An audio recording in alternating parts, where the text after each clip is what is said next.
Hi, everyone. Happy Friday. I'm Britanny Saunier. I'm the Director of Development with the Partnership for Food Safety Education. And I'm Julie Garden Robinson. I'm a food and nutrition specialist and professor at North Dakota State University in Fargo. Yay. I'm Shelley Feist, Executive Director of the Partnership for Food Safety Education and a North Dakota native. So that's We good. are so excited to be here with you all today as you tune in. We're here to talk about a really exciting event coming up next week, Wednesday, in fact, March 10th. It is the 2021 Consumer Food Safety Education Conference. And fun fact, it is the only conference in the US dedicated to solely supporting food safety education for home cooks and health and food safety educators. So really, really good stuff coming up. It will be running through Friday, in case you weren't aware, so March 10th through the 12th. And we try to accommodate work schedules. It's really a funky time. A lot of Zoom meetings are happening. So there are some really great afternoon sessions that should be easy to fit in, and we'll have some that are pre-recorded as well as live. So a lot of flexibility for tuning in and even being able to access the materials after. So if you've been wondering right now, as a lot of people have been since a lot has changed, what are people doing in the moment around buying food, their handling of food, or even their habits with delivery? Or if you're wondering, what does it take to influence someone's food handling or hand hygiene behavior, and what can we do to really make those messages stick? This is the place for you. And I want to cue in Julie because I know Julie will share a little bit more about why this is the place for you, what the conference means to her. And also, I think, Julie, you have a session, so we'd love to hear about that as well. Well, food safety is of paramount importance to me, both as a professional, but also as a mom as I raise three kids. We all expect safe food, whether we're at the grocery store, the restaurant, or at home. And as a food safety researcher and extension educator, it's really valuable for me and my colleagues to learn about the latest trends in food safety research and also outreach. And as a bonus, I will be earning a lot of continuing education units, which is really valuable for me professionally. Maintaining safe food requires attention to every aspect along the food chain, whether you're growing the food, producing it, preparing it, or serving it at home or in a restaurant. And I think we can all agree that 2020 was a year like no other in our collective history, and we all learned about communicating online. And some of these sessions of particular importance to me will include blogging, making online presentations more interactive, and all kinds of helpful information, whether they're in the industry area or in education. And I really look forward to connecting with my colleagues online by attending their sessions and also finding a way to interact virtually. And as Brittany mentioned, I do have a poster session on behalf of a regional food safety team. And our team is made up of it's part of the nationwide extension system. We're all located in land grant universities. And more than 5 years ago, my colleagues in the North Central region and I created a network of extension professionals to collectively do outreach in food safety. And we initially focused on food preservation, which has become really popular during our increased interest in gardening that's come about in the pandemic. And we're expanding our focus in coming years to do more consumer food safety outreach and also outreach to the cottage food industry. So we assessed our group's interactions with consumers on food safety during the pandemic, and we had 11 of our team members participate in interviews, and they lasted up to an hour. And all of our interviewees reported COVID 19 consumer concerns, most especially including food safety while shopping and preparing food, hand washing, food hoarding, and use of disinfectants on food, which is not recommended, as well as program delivery changes and challenges during these pandemic conditions. I know there are a lot of my extension colleagues coming from states like Michigan, Nebraska, Oregon, Pennsylvania, Purdue, Arizona, Texas, and Minnesota, my next door neighbor. And I look forward to seeing all of you. And by the way, if you're just watching this, there's still time to register. So I look forward to next week. Great. Thank you, Julie. And you've come to the conference before. These happen every 2 years. Yep. And I think are a great place to come together, and we focus on outreach and communications. A really great program has come together, and I'm going to take a moment to walk through that with you all by sharing my screen, show you some highlights, and then we'll come back. Okay. Some really good highlights.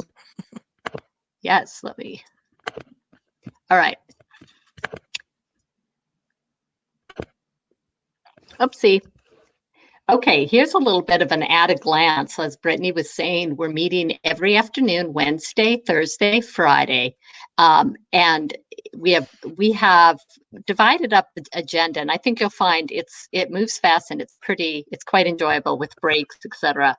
The leaders in food safety in the federal government, from FDA, USDA, the CDC, and we also have the lead from HHS on Healthy People 2030, which, if you're an educator, you know is where they lay out goals for behavior change as well as for reduction of foodborne illness.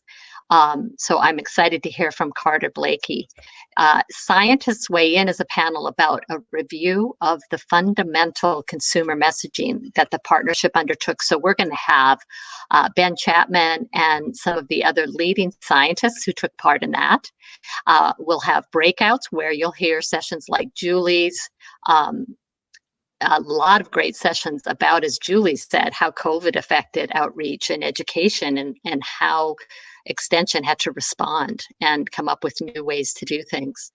On Thursday, we open with a really fun session with Michael and Charlie Kalish. They're called the Cheese Twins, and they not only are food safety experts, but they're hilarious, and they are cheese experts. So we're going to actually have a tasting. So we give you a shopping list so you could be ready with your cheese for the tasting. Nothing cheesy about it. No, not just No. all delicious. Yeah. Sally Wyatt Lyons is a consumer trends research expert, and I'm really interested in this because I think it's great for us as educators to really understand what is happening with people's food buying and home food preparation. And we can imagine that has changed during COVID-19. Behavior change plenary features Kathleen Starr. She has studied behavior change in the healthcare arena, and her book is called Why We Resist. So really important information for all of us about breaking down what makes people resist to changing their behavior. On Friday, we're going to open with a big topic right now in food safety and in health education, and that is food delivery and the impact that's had on households in the United States. Oops.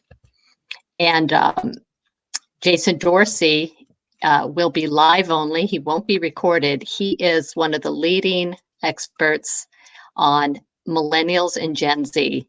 He's an extremely great speaker, and he's going to talk to us about the next wave of parents who set up households in the United States, and that's Gen Z. So again, quick overview. Wednesday, live, we'll kick off with federal leaders talking about food safety and the health of Americans, how they collaborate, and how they view collaborating with all of us to improve food safety outcomes, foodborne illness outcomes. On Thursday afternoon, we start with Michael and Charlie Kalish, the Cheese Twins, with a cheese tasting and food safety discussion. It'll be a lot of fun. I don't think you want to miss that. Consumer food trends with Sally Lyons Wyatt, and behavior change and food safety with Kathleen Starr, co-author of Why We Resist, the surprising truth about behavior change. Jason wraps us up on Friday afternoon talking about the generational divide and food safety education. And he has a new book out on Gen Z. CEUs, as Julie said, are a very important part of this. You can earn a great deal of CEUs and eat cheese and have fun. There are 8 credentialing organizations we've partnered with, and there's more information on this at fightback.org/virtual. You can find out the specific credentials offered and the amount of CEUs. So I hope you'll consider joining us. Oops. Registration is just $129. This seems like quite a bargain for the quality of this content. We also have a meeting function. You can network at the conference event hub. You can find other attendees and ask them to meet. So I'm going to come back to my colleagues. They may have something else to share. Oops. Well, I'm glad you pointed out that meeting function, Shelley, because I do think that is one of the values of our conference. As most conferences, you get to connect with people you don't see all the time. And we really, took that to heart. It's hard to do that virtually, but so it was really important to us to allow the opportunity for you guys to search and connect with folks and request meetings and come together. So this is really exciting program, I think. I look forward to all of it, especially the cheese. Yeah. I know. Great. You're going to Yeah. buy the cheese? I'm definitely buying Oh, yeah. it. Definitely. Oh, yeah. We're going to do it. Yeah. All right. With that, we maybe should wrap up. I was thinking on Tuesday the 9th, we're going to do another Facebook Live with Stephen Mandernack, who's the executive director of AFDO and a co-chair of the conference, and Cindy Jiang, who's a co-chair of the conference and McDonald's top food safety executive, and she's just amazing to listen to. So I hope you all will tune in on the 9th, Tuesday at noon for another Facebook Live. Thank you, Julie. Thank you, guys. Thanks, Britt. Make sure you Bye. register. Bye. Register.